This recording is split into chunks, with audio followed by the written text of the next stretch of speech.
Hello friends. तो स्वागत है आपका हमारे चैनल मुफ्त शिक्षा पर। तो आज हम जानेंगे 4 सितंबर के करंट अफेयर्स।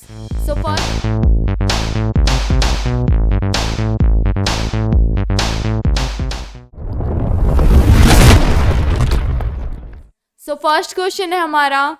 हाल ही में केंद्रीय कपड़ा मंत्री पीयूष गोयल ने स्वतंत्र भारत के पहले वित्त मंत्री आर के सनमुगन चेट्टी की प्रतिमा का अनावरण कहाँ पर किया था? तो उत्तर है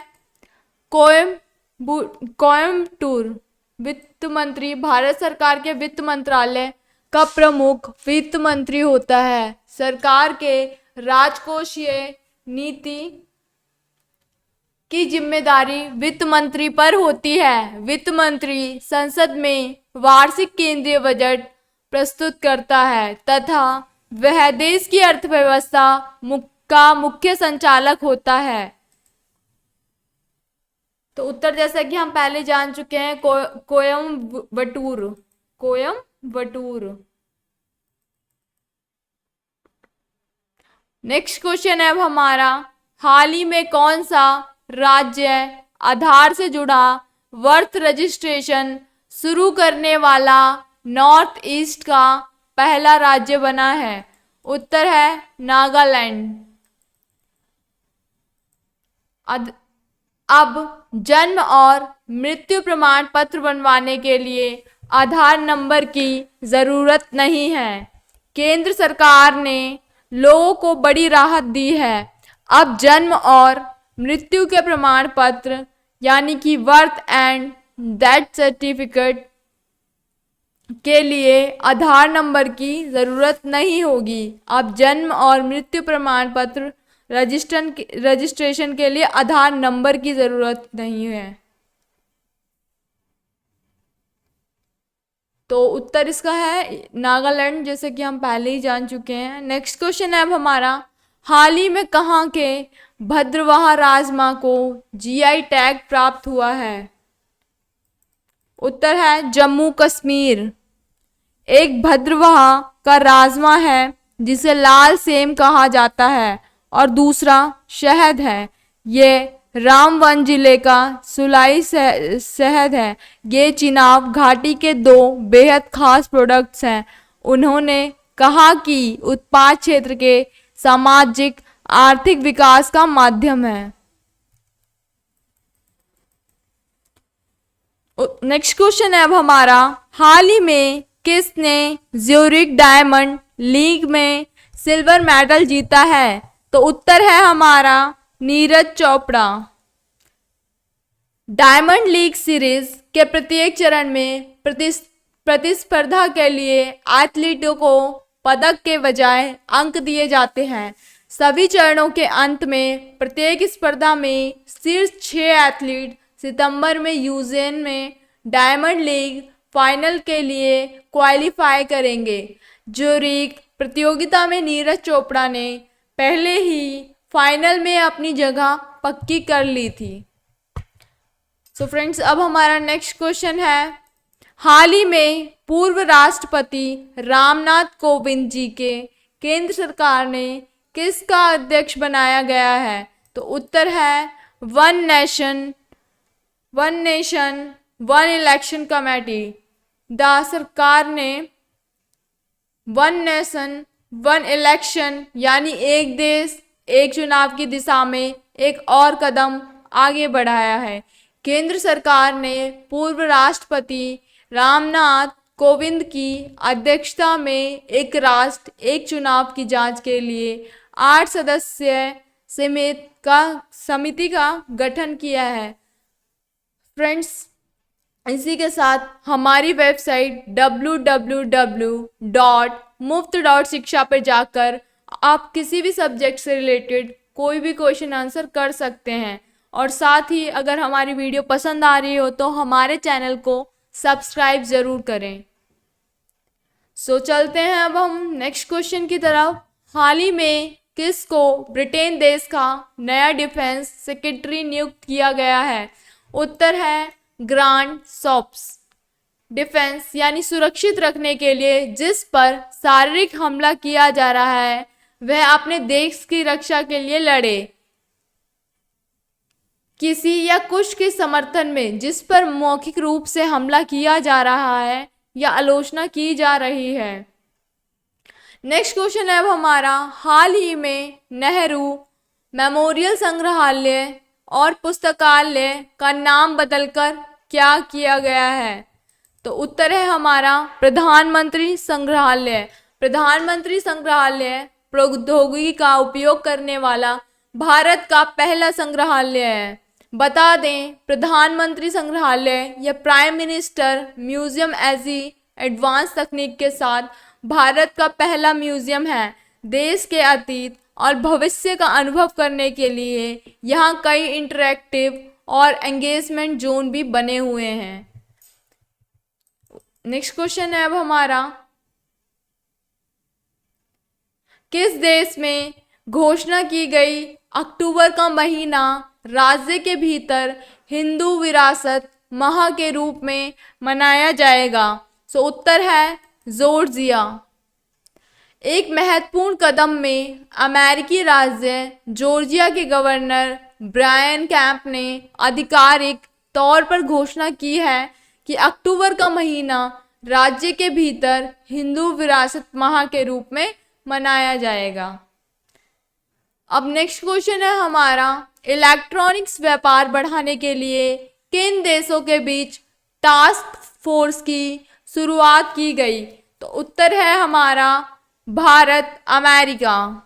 टास्क फोर्स यानी एसटीएफ पुलिस टास्क फोर्स एक टीम के रूप में काम करती है जिसमें प्रत्येक टीम का नेतृत्व अतिरिक्त पुलिस अधीक्षक या पुलिस उपाधीक्षक करते हैं।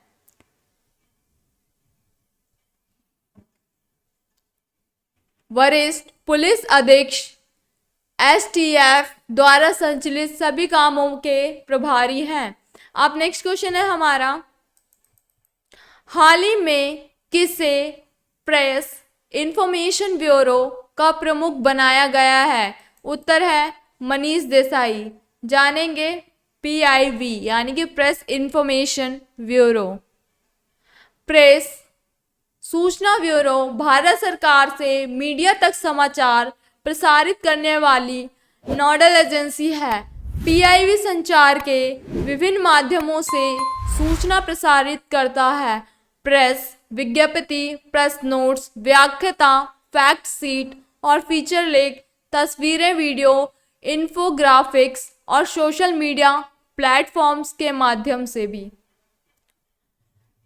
फ्रेंड्स, नेक्स्ट क्वेश्चन है अब हमारा, 27 से 29 अगस्त तक मॉस्को में आयोजित पहले ब्रिक्स इनोवेशन फोरम में वर्ल्ड इनोवेशन अवार्ड से किसे सम्मानित किया गया है? उत्तर है सांता थोटम। तो जानेंगे वर्ल्ड इनोवेशन अवार्ड के बारे में। विश्व विकास संगठन द्वारा आयोजित विश्व नवाचार पुरस्कार संयुक्त राष्ट्र आर्थिक और सामाजिक प्रसिद्ध के साथ विशेष सलाहकार स्थिति के साथ एक अंतर्राष्ट्रीय गैर सरकारी संगठन विकासशील दुनिया के नेताओं को सम्मानित करता है। अब है हमारा नेक्स्ट क्वेश्चन, अगस्त 2023 में जीएसटी संग्रह कितने रुपए के पार पहुंचा है? तो उत्तर है इसका हमारे यहाँ पे स्क्रीन पे जैसे कि आपको दिख रहा है 1.59 लाख करोड़ रुपए। तो जीएसटी का मतलब होता है गुड्स एंड सर्विस टैक्स, यानी कि माल एवं सेवा टैक्स है जो 1 जुलाई 2017 को लागू हुआ था। यह अप्रत्यक्ष कराधान है जिसका भुगतान आमतौर पर अंतिम उपभोक्ता करता है। जीएसटी ने उत्पाद शुल्क, वैट, सेवा टैक्स, प्रवेश टैक्स और विलासिता टैक्स जैसे कई अन्य प्रत्यक्ष टैक्स को प्रतिस्थापित किया है। ठीक है, अब हमारा नेक्स्ट क्वेश्चन है, सार्वजनिक उद्यम विभाग यानी कि डीपीई ने राष्ट्रीय केमिकल्स एंड फर्टिलाइजर्स RCF को किससे सम्मानित किया है?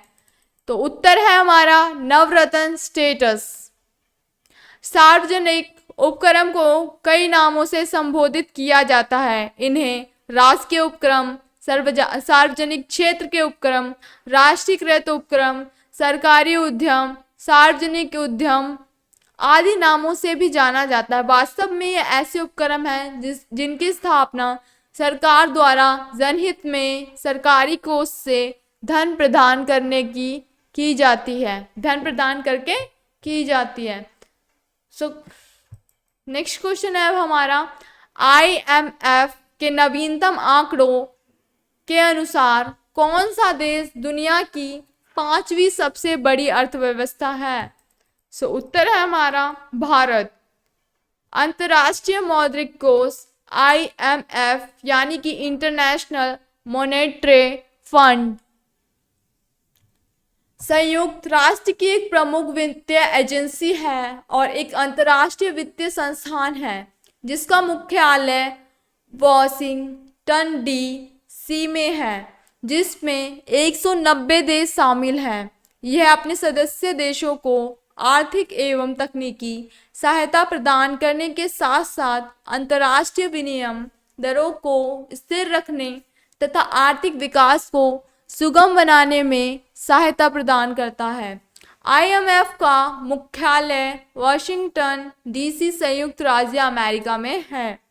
सो नेक्स्ट क्वेश्चन है अब हमारा, भारत का पहला नाइट स्काई सैंक्चुअरी किस राज्य केंद्र शासित प्रदेश में स्थापित होने वाला है?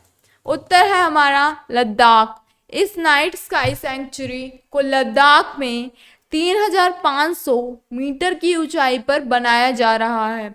यहाँ गर्मियों में दिन के दौरान औसत तापमान 25 डिग्री सेल्सियस तक पहुँचा है, जबकि सर्दियों में यह रात में 15 डिग्री सेल्सियस तक गिर जाता है। यहाँ अधिक ऊंचाई पर काफ़ी ठंडा हो सकता है। सो फ्रेंड्स नेक्स्ट क्वेश्चन है अब, नेशनल ग्रीन ट्रिब्यूनल ने अपशिष्ट प्रबंधन नियमों का उल्लंघन करने के लिए किस राज्य सरकार पर 3500 करोड़ रुपए का जुर्माना लगाया है? तो उत्तर है पश्चिम बंगाल। राष्ट्रीय हरित प्राधिकरण अधिनियम यानी कि नेशनल ग्रीन ट्रिब्यूनल NGT 2010 द्वारा भारत में एक राष्ट्रीय हरित प्राधिकरण की स्थापना की गई है। जस्टिस आदर्श कुमार गोयल राष्ट्र हरित अधिकरण के अध्यक्ष हैं। NGT अधिनियम 2010 के तहत अधिकरण में पूर्णकालिक चेयरपर्सन और प्रत्येक में 20 न्यायिक और विशेषज्ञ सदस्य हैं। अधिनियम के अनुसार अधिकरण में कम से कम 10 सदस्य होने चाहिए। वर्तमान में चेयरपर्सन सहित इसमें 4 न्यायाधीश और विशेषज्ञ भी हैं। सो फ्रेंड्स नेक्स्ट क्वेश्चन है अब हमारा, हाल ही में आयोजित 30वीं दक्षिण क्षेत्रीय परिषद की बैठक का आयोजन स्थल कौन सा है? तो उत्तर है Thiruvananthapuram. So next and last question है, राष्ट्रीय कानूनी सेवा प्राधिकरण के कार्यकारी अध्यक्ष के रूप में किसे नामित किया गया है? उत्तर है हमारा न्यायमूर्ति यानी जस्टिस DY चंद्रचूड़। ठीक है, सो इसी के साथ आज के करंट अफेयर्स के क्वेश्चन आंसर्स हमारे यहीं कंप्लीट होते हैं। इस वीडियो से रिलेटेड आपको कोई भी कंफ्यूजन है तो आप हमारे कमेंट बॉक्स में अपनी राय ज़रूर दें। साथ ही हमारी वेबसाइट www.muft.शिक्षा पर जाकर अपने किसी भी सब्जेक्ट से रिलेटेड किसी भी क्वेश्चन का आंसर तुरंत पाएं। सो धन्यवाद।